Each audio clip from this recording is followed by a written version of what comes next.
สบายดีพ่อแม่พี่น้องบ่ได้เห็นกันหลายมือเติบบ่ได้เอาวิดีโอลง มือนี้สิมาติดตามอันหัวโอทีว่าเฮ็ดไปฮอดใส่แล้วอันโอทีนี่มันมาแต่อันเมอร์เซดแคลิฟอร์เนียแล้วมาเอาเมียอยู่ลาวแล้วก็ได้ลูกสาวนั่งกันผู้หนึ่งแล้วเพิ่นมาซื้อดินจัดสรรอยู่นี่อยู่แถวนี้ดินจัดสรรแล้วเดี๋ยวนี้เพิ่นกำลังเฮ็ดหัวคันถ่ายบ่ได้เบิ่งตอนหนึ่งเนาะแถวแล้วนี่มาถ่ายเทื่อหนึ่งแล้วเด้เพิ่นเฮ็ดโอ้คืบหน้าไปหลายเติบเว้ยนี่เด้เสาขึ้นตามเพิ่นเว้านี่เพิ่นสิเฮ็ดก่อดินจี3ก้อนนี่เด้กับแม่นอีหลีแล้วก็เทคานทับถึงแล้ววันนั้นก็เอาดินเข้าโอ้คืบหน้าไปหลายเติบแล้วก็เห็นโอ้เพิ่นจอดเฮ็ดน้ำมันตอนนั้นเพิ่นปรึกษาว่าสิเฮ็ดน้ำบาดาลแต่ตามที่เลียวเห็นเนี่ยโมเป็นน้ำบาดาลนะเป็นน้ำสางนะฮะ เพิ่นจอดน้ำสางนี่โอ้เห็นบ่นี่เด้ผู้นี้โอทีที่มาแต่เมอร์เซด มื้อนี้เมียเราพักทุกๆวันพุธ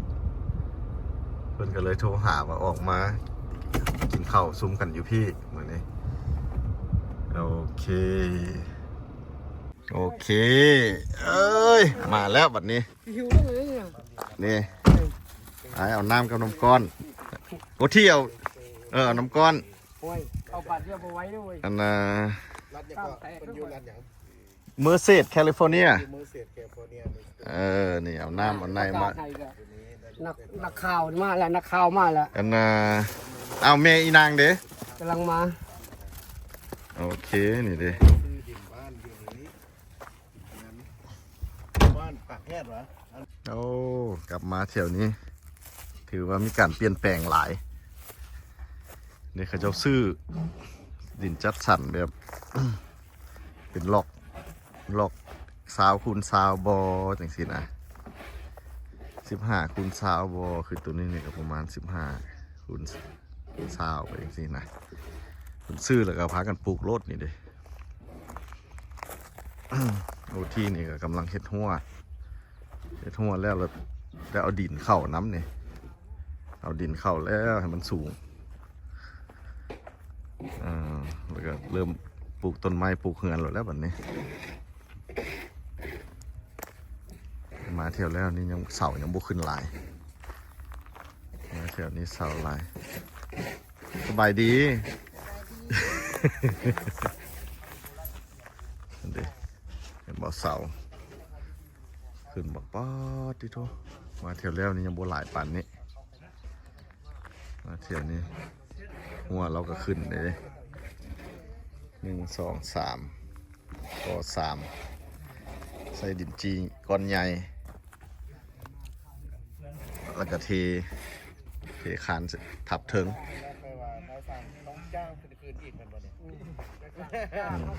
จ้างเขาคืนอีกนะครับเป็นลูกน้องเนี่ย เมตต้าได้อย่างมาขนาด ว้านี่ได้ทำบักคุ้ง เมตต้ามาแล้ว ยุงมายิงหลายอย่างกินข้าว ตำบักฮุงโอ้ยค่อยก็เอาเป๊ปซี่กับน้ำก้อนมาเด้กับจอก ซี่กับน้ำก้อนมา ย่านเจ้าบุมี ป้าโทษน้ำก้อน จัดมาให้ อีพ่ออีแม่น้ำก้อน อะไรนะ ไม่ใช่อะไรวันนี้ก็ใช่เหมือน โอ้นพายตุ้ยไปเบิ่งอันดินจัดสรรโบเจ้า ทำการปิ้งปลา โอ้เห็นยัง ตำบักหุ่ง ปิ้งป่าตำบักฮุงข้าวเหนียว แม่นี่ข้าวเหนียวกันนี้ ใส่จัดหน่วยจัดเลยบ่ จัดเลยเลย โอ้ นึ่งมาฮอน โอ้โหคันมันไปดองนะค่อยมากคำอันที่เพิ่นประกาศนะ ว่าจังไง อ้าวขอเชิญอันท่านผู้มีเกียรติรับประทานอาหารนะค่อยปักกันใส่คำนี้ ฟังคำนั้นมันว่า โล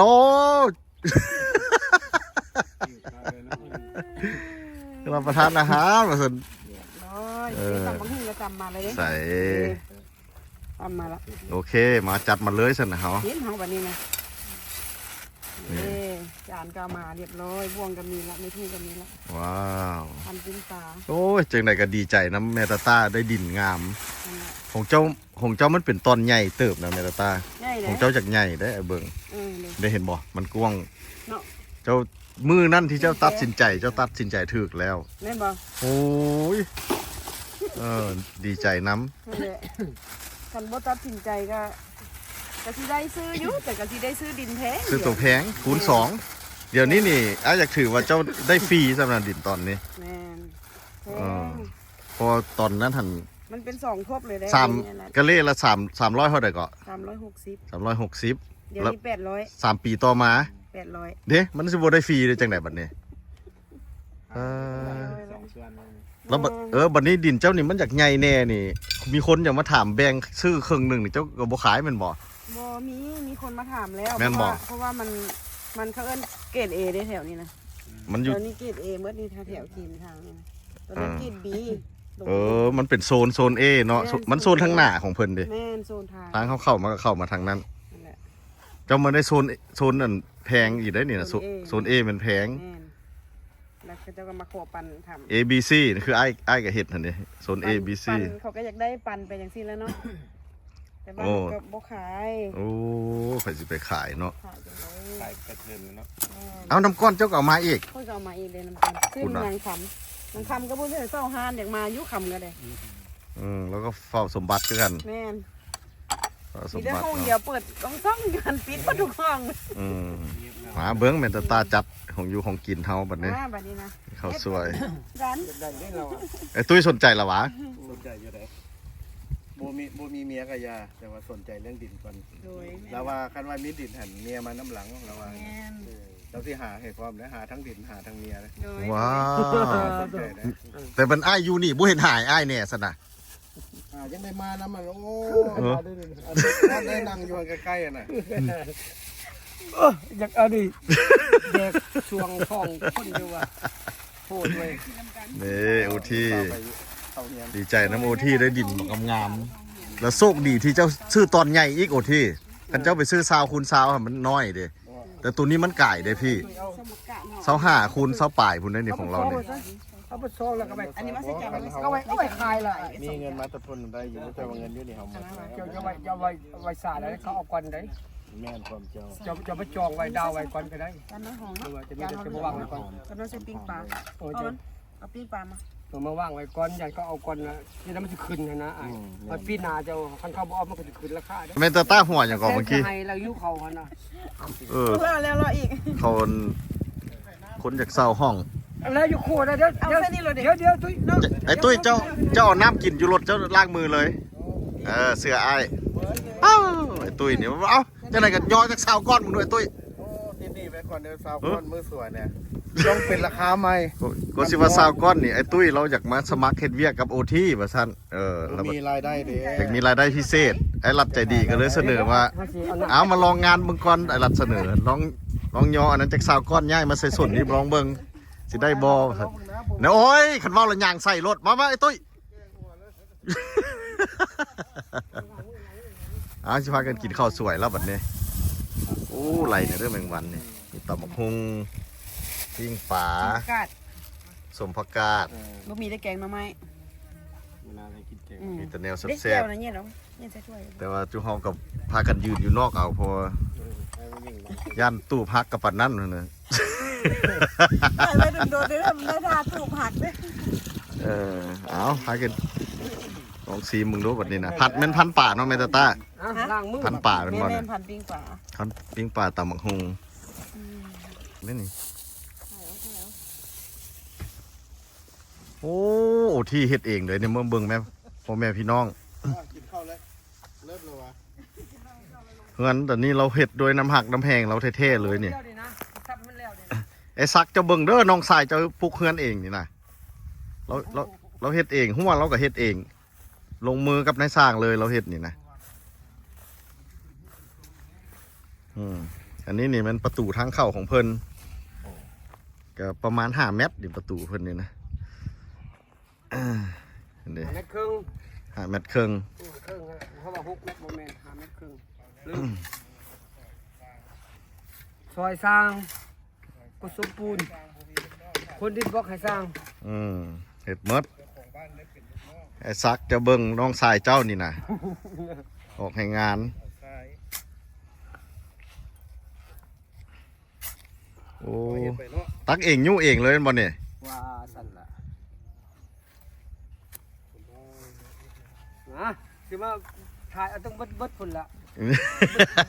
ที่โอ้ที่บางคนไปไซส์เนี่ยคนไปเป็นผสมปูนอยู่พุ่น ผสมปูน คือบ่มาผสมปูนอยู่ใกล้ๆบอนหินทรายนี่ ว่าเขาไม่ได้เลย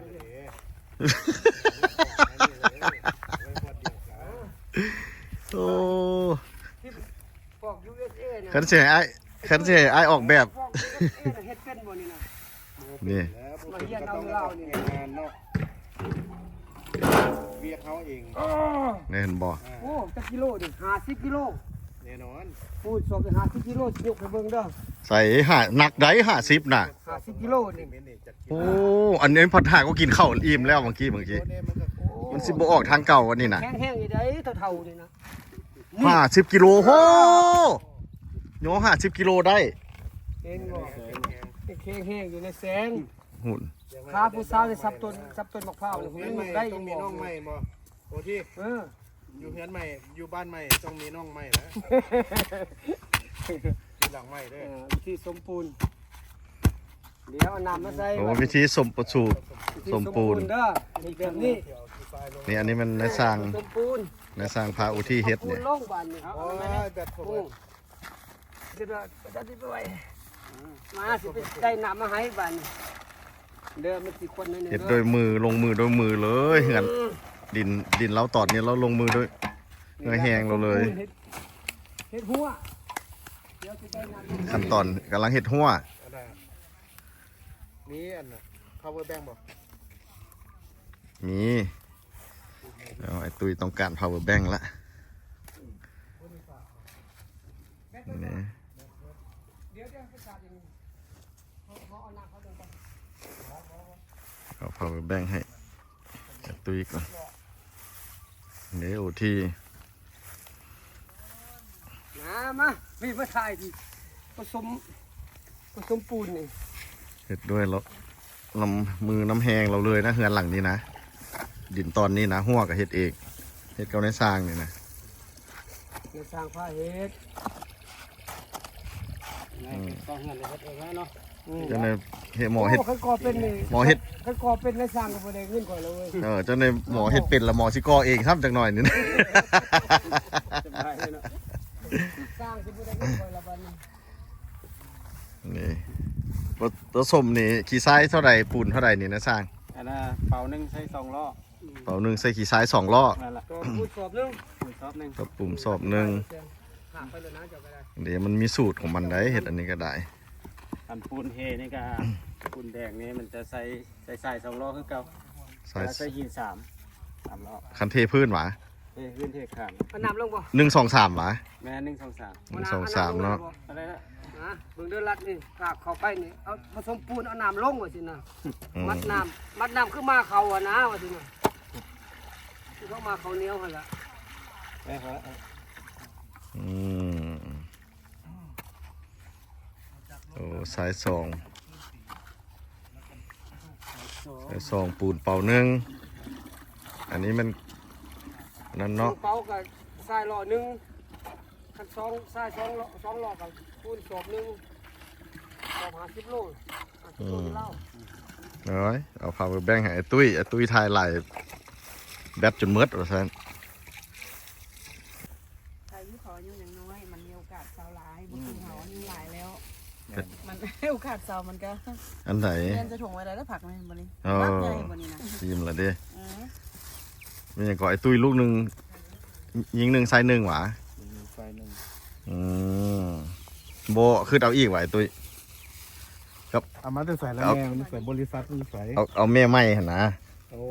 กับแม่ไม้เจ้า เอาไฟรัดได้แล้วหา เจ้าเว้านี่เจ้ายังชอบบ่ได้เท่าวันนี่นะ บ่มี โอ้ไอ้ตุ้ยว่าบ่มี บ่ได้ มันไม่เห็นว่าไอ้ตุ้ย มดปัญญาแล้วเนี่ยมดน้ำยา เฮ้อ เขาบอกเฮาแล้วเท่าแล้ว ห่วยไม่ว่าจังสั้น บ่แม่นเท่าแล้วยังดีเท่าอีกอยู่ ที่เท่าอีกอยู่ได้เนี่ย ยัง เมื่อ สิ กี้นี่ก็เท่ามาแล้ว2 อาทิตย์นี่เท่ามา แม่ อีก น แล้ว เท่ามื้อเท่าอีกแล้ว โอ้แต่ อาศัยไอ้รัดนี่แล้ว ไอ้ลัดก็ยังกุ้มตัวเองบ่ได้แล้วจะสิมาอาศัยไอ้ลัดจังไหนเนาะ ยังก็ยังมีบนอิงอยู่ เออ มีคนอิงอยู่เอานี้บ่มีมองอิงนะอิงฝา แม่นบ่ ตุ้ยได้อิงฝา เออ ยิงฝา อืม ทางว่าเท่เออ แต่ทางไหนก็สิได้น้ำหลังไอ้รัดนี่แหล้ว เออ ว่าตัวไรคือบ่แข็งแฮงแน่เลย มาห้วยลงห้วยลง หวยลงเลย มาห้วยลงบานหม้อไฟสิหมดพี่น้อง เอาไปสิเพิ่นอะ แบตเตอรี่สิหมดแล้วนะ สิเป็นแล้ว มันห้วยลงอ้าวนี่ภรรยาจะ โอ้แต่ทั้งหมดเป็น2ว่ะลูก สอง หมดเลยแม่นบ่ยิง1ใส่1แม่เดียวติ แม่เดียว 1ใส่ แม่ 1 ปิดแม่ไก่ แม่พันธุ์วะ แม่พัน เอามา3สายพันธุ์ คือว่ามีหลายแม่นะ สามสายพันธุ์ แล้วแม่อื่นยังบ่มีแม่นบ่ ก็ยังหาอยู่ เฮ้ยยังขาอยู่อ่ะ อืมแต่ว่าหญ้ารุ่นเดียวบ่มีแล้วย่ำบ่ได้ เฮ้อ มันยาบ มีหญ้า โอ้ ในต้มก่อน หญ้ารุ่นนั้นได้ต้มแดนต้ม3มื้อพุ่นแหล้ว เออ 3มื้อก็ยังกินบ่ได้เด้อ เป๊ะมันบางคนก็บ่เข้าใจจะเว้าเรื่องหยังจะนี่ต้องอธิบายได้อนี่แล้วเว้าเรื่องหยอกเรื่องหยาเขาจะบ่เข้าใจ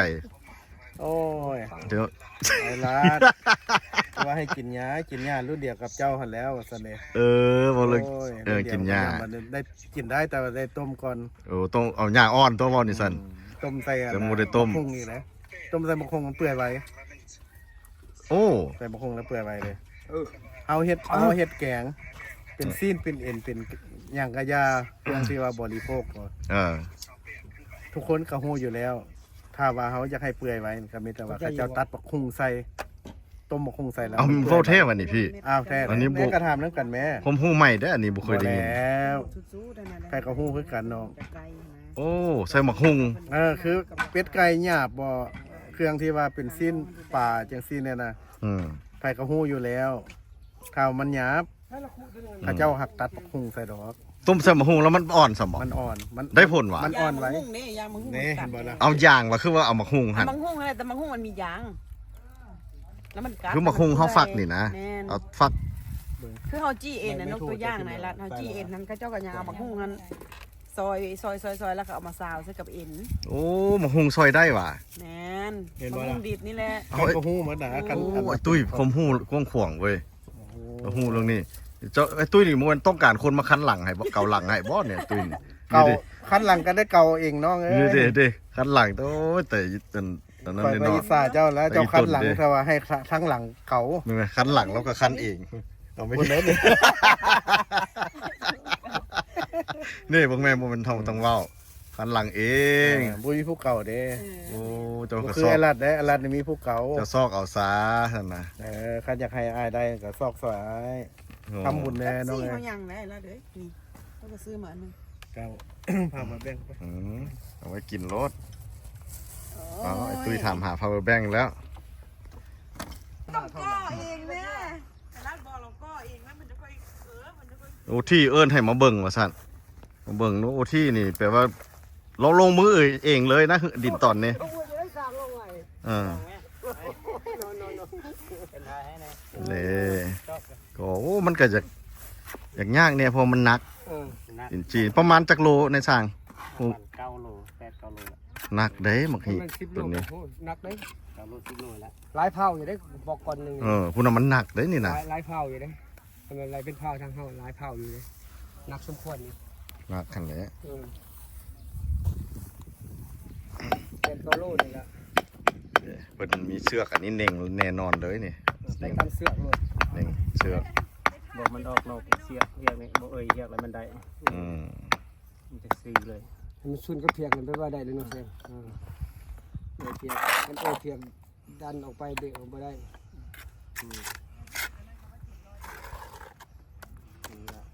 ก่อสร้างคำแพงเฮ็ดเฮือนก็ก่อจะสิละภาคก็ไปเลยเฮ็ดเฮือนก็แบบเดียวกันนี่แหละว่าซั่นน่ะก่อขึ้นก่อดินบอกขึ้นเป็นผาเป็น อัน เฮือน นั้นงาม360องศาให้เบิ่งแถวนี้ยามเป็นทงนาอยู่นี่แล้วเพิ่นมาเอาทงนาขายเป็นล็อก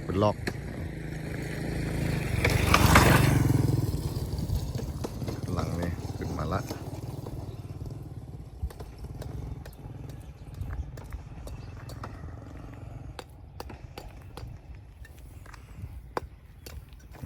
ที่ จะเบิดวะไอ้ตุ้ย อันใดคันมาอยู่นี่อหย่างก็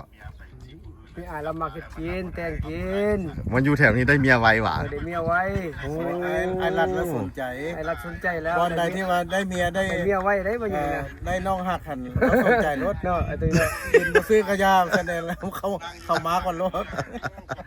แม่นสมองโอ้ย ถามไอ้ตุ้ยว่าเอา ยาเข็มใดก็มีแต่ปุกๆนะไอ้ตุ้ยน่ะ เอาเมียบอก ใส่ยา เอาดินก่อน ปุ๊บ ไอ้ตุ้ยว่าเอาดินแล้วก่อนบอก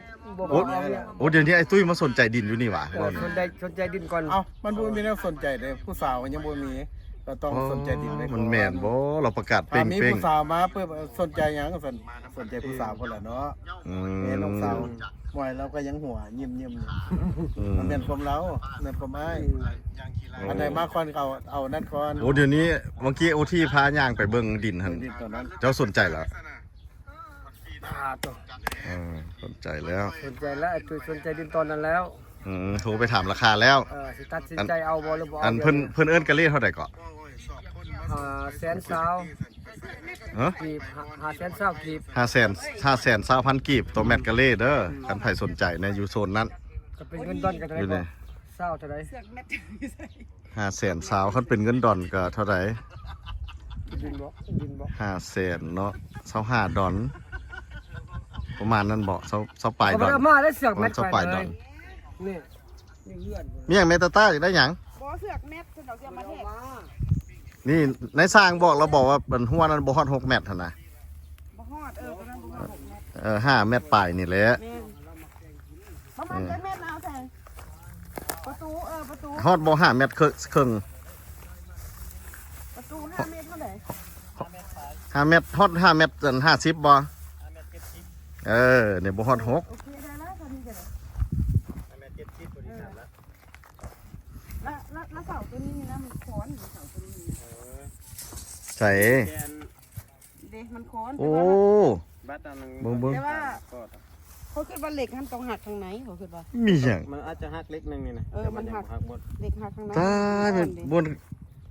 มีแต่นั่นก็ได้กอดินชีขึ้นมานี่เนาะ แม่นแล้วสิเอ็ดเสาโซเขาคิดว่านะสิเอ็ดเสาโซเลย เฮ้ เทอัดเลย เนาะ แล้วมันจะแน่นตาก็เอาบวกอะไรเลยมาบวกกัน แม่น แล้วมันก็ เสานี้กับเสานี้เขาเรียกเสาโซ แม่น สองเสานี่ โอ้เฮ็ดออกมาแล้วงามเลยเด้นี่ก็ เต็มบ้างละสองบ่